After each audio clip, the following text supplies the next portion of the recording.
আসসালামু আলাইকুম রহমতুল্লাহ। সুপ্রিয় দর্শক শ্রোতা, আজকে আমরা ভারতের পানি সন্ত্রাস এবং আগ্রাসী মনোভাব নিয়ে দু একটি কথা আপনাদের সাথে শেয়ার করতে চাই। আপনাদের মতো আমিও বিদেশে বিভিন্ন অবস্থান করে অত্যন্ত ভারাক্রান্ত। বাংলাদেশের দক্ষিণ পূর্বাঞ্চল, বিশেষ করে ফেনী, কুমিল্লা, নোয়াখালী আজকে পানিতে গহ্বরে নিমজ্জিত।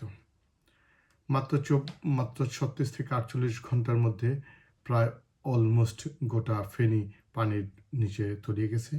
প্রত্যেকটি ঘর শুধু যতগুলো ভিডিও দেখলাম বা সোশ্যাল মিডিয়া বা রিপোর্ট দেখলাম তাতে দেখতে পাচ্ছি যে শুধুমাত্র ঘরের টিনের চালাটুকু দেখা যাচ্ছে, সমস্ত ঘরগুলো পানির নিচে। অনেক বিল্ডিংয়ের একতলা পর্যন্ত পানি উঠে গেছে। তো এই পরিস্থিতিতে আমরা যা দেখতে পাচ্ছি সেটা হচ্ছে আসলে এই পরিস্থিতিটা হঠাৎ করে মাত্র 36 থেকে 48 ঘন্টায় কেন উদ্ভব হলো, এটা এই বিষয়ে দু একটি কথা বলা দরকার মনে করছি। বাংলাদেশ ষড়ঋতুর দেশ। এখন বর্ষাকাল চলছে। অগাস্ট থেকে সেপ্টেম্বর, বিশেষ করে জুলাই থেকে সেপ্টেম্বর পর্যন্ত একটা বর্ষা বাংলাদেশে সবসময় চলে। আর এই বর্ষায় সবসময় কম বেশি বন্যা হয়, বৃষ্টি হয়। আর বাংলাদেশের মানুষ কম বেশি বর্ষা পানি বৃষ্টির সাথে পরিচিতও বটে। বিশেষ করে দক্ষিণাঞ্চলের মানুষ এর সাথে একেবারেই পরিচিত। এক্ষেত্রে এবং আমরা বিগত সময়গুলোতে দেখেছি যখন এই বর্ষার মৌসুম আসে পানি প্রতিদিন 2 ইঞ্চি 3 ইঞ্চি করে বাড়ে এবং মানুষ একটা পর্যাপ্ত প্রিপারেশনে নেওয়ার সুযোগও পায় যদি আকস্মিক কোনো বন্যার সৃষ্টি হয়। কিন্তু হঠাৎ করে কুমিল্লা, ফেনী, নোয়াখালী মাত্র 48 ঘন্টার মধ্যে পানির নিচে কেন ডুবে গেল? এ বিষয়টি যেমন আপনাকে চিন্তিত করেছে, আমাকে ব্যথিত করেছে, আমাকেও চিন্তিত করেছে। আপনারা নিশ্চয়ই দেখেছেন রাতের অন্ধকারে কুমিল্লার সংলগ্ন ভারতের ডুম্বুর বাঁধ খুলে দিয়েছে। আর এই ডুম্বুর বাঁধ দিয়ে ভারতের ত্রিপুরা রাজ্য থেকে যেভাবে পানি ধেয়ে আসতে শুরু করেছে, এই পানির ফলশ্রুতিতে ফেনী, কুমিল্লা, নোয়াখালী প্লাবিত হয়ে গেছে। এখন কোশ্চেন হচ্ছে রাতের অন্ধকারে চুরি করে বাঁধ কেন ছেড়ে দিল? আসলে এর আগে কোশ্চেনটা হতে হবে যে বাঁধ সেখানে বা আমাদের চলমান বহমান নদীর উপরে ভারত কেন বাঁধ দিতে যাবে? অনেকে বলছে বাঁধ না দিলে ভারতের ত্রিপুরা রাজ্য হয়তো বা ডুবে যেত। বাধ্য হয়ে ভারতকে বাঁধ দিয়েছে। বাধ্য হয়ে ভারত বাঁধ খুলে দিয়েছে। আর যদি বাঁধ না খুলতো তাহলে ভারতের ত্রিপুরা রাজ্য আরও বেশি প্লাবিত হতো, হয়তোবা বাঁধ অটো ভেঙে যেত, আরও বেশি ক্ষয়ক্ষতি হতো। এই কথাগুলো বাংলাদেশে অবস্থানরত, বাংলাদেশে বসবাসকারী কিছু ভারতীয় দালালদের মুখে শোভা পায়। কিছু ভারতীয় দালাল এই কথাগুলোকে বলার চেষ্টা করছে। কিন্তু আমরা যদি চিন্তা করি, একটা নদীর একটা স্বাভাবিক গতি রয়েছে। একটা নদী স্বভাবত তার নদীর চরিত্রে বহমান থাকবে। নদীকে নদীর মতো করে চলতে দিতে হবে। আর নদী যখন নদীর মতো চলবে তখন দেখা যাবে যে এর উপরে পলি পড়বে না, নদীগুলো সরু হবে না, নদীগুলো চিকন হবে না, ভরাট হবে না। তদ্রূপ যদি বন্যার পানিও আসে এটা খুব সুন্দরভাবে প্রবাহিত হয়ে সমুদ্রে চলে যেতে পারবে। কিন্তু নদীতে যখন বাঁধ দেওয়া হয় তখন নদী তার গতিকে হারিয়ে ফেলে, পার্শ্ববর্তী এলাকাগুলো ভরাট হয়ে যায়, চর পড়ে যায়। তখন নদীতে স্বাভাবিক ইভেন সামান্য পানি আসলেও দেখা যায় যে নদী প্লাবিত হয়ে আশেপাশের এলাকাগুলোকে প্লাবিত করে দেয়। এখন এখানে একটা ফার্স্ট অ্যান্ড ফরমোস্ট একটা অবভিয়াস কোশ্চেন আপনার আমার বা আমরা সবাই হয়তো বা চিন্তা করে থাকি যে আমাদের বহমান নদীর উপরে নদী ঘেঁষে ভারতের বাঁধ দেওয়ার অধিকার কে দিয়েছে ভারতকে? বা তারা কোন অধিকারের বলে বা কোন সাহসের বলে আমাদের বহমান নদীর উপর বাঁধ দিয়ে আমাদেরকে পানি বঞ্চিত করেছে? শুষ্ক মৌসুমে আমাদেরকে পানি থেকে বঞ্চিত করে আর বর্ষার মৌসুমে আমাদেরকে পানি দিয়ে প্লাবিত করে। কারণ তাদের একটাই উদ্দেশ্য, নদী যদি স্বাভাবিকভাবে চলে তাহলে নদীর যেমন প্রশস্ততা নষ্ট হয় না, নাব্যতা নষ্ট হয় না, ঠিক তেমনি পানি স্বাভাবিক একটা বহমান থাকে। এই নদীর স্বাভাবিক বহমান পানি থেকে আশেপাশের অঞ্চল উপকৃত হয়, বাংলাদেশের জাতি গোষ্ঠী নিঃসন্দেহে উপকৃত হবে।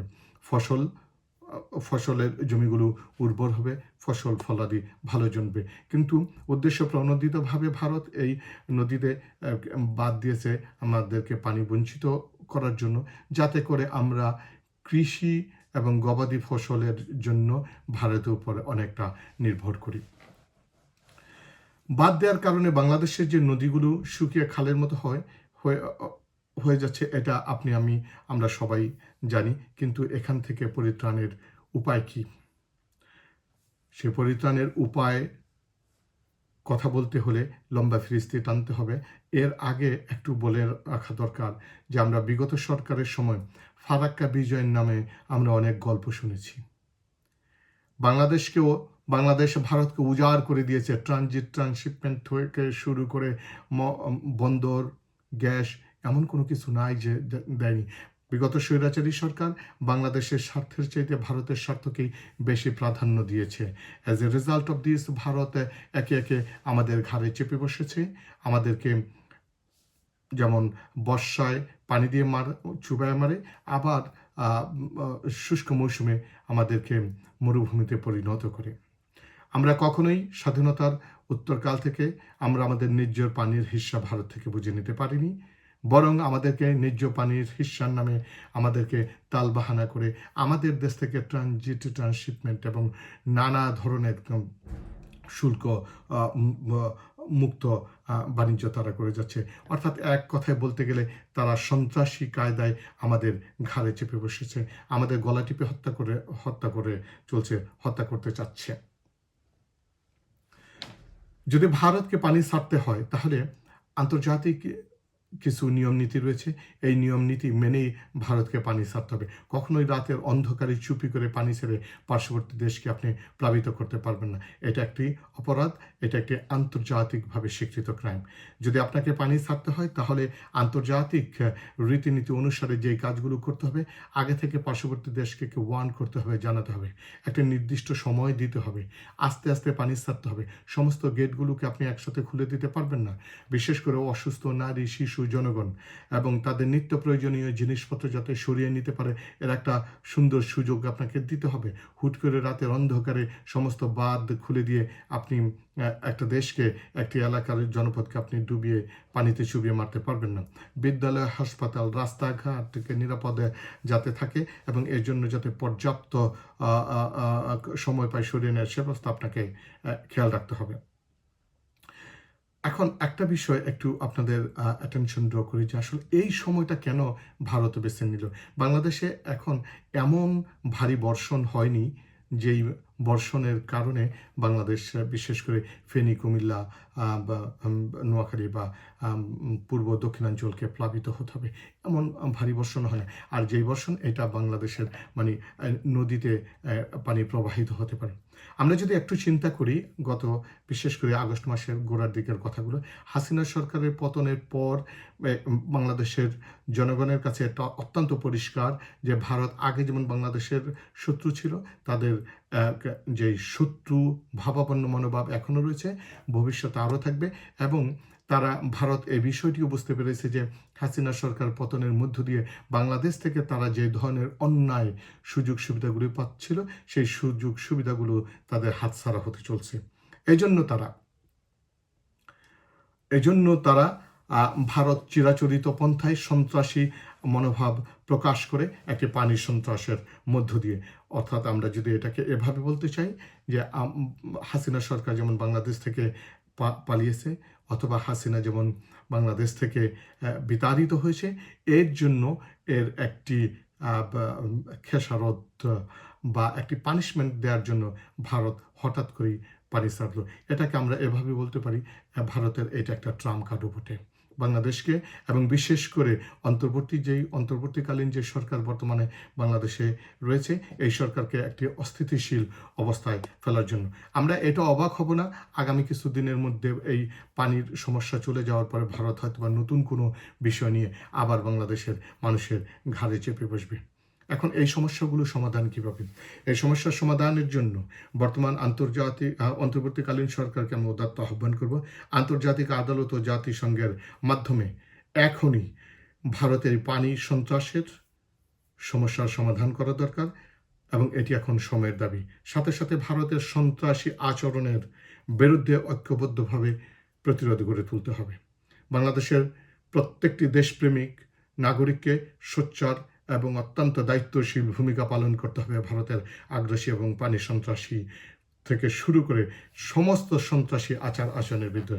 আপনারা এটা নিশ্চয়ই জেনে থাকবেন, পৃথিবীর একমাত্র দেশ যেটা হচ্ছে ভারত, যার আশেপাশের কোনো একটি বন্ধু প্রতিম রাষ্ট্র নেই।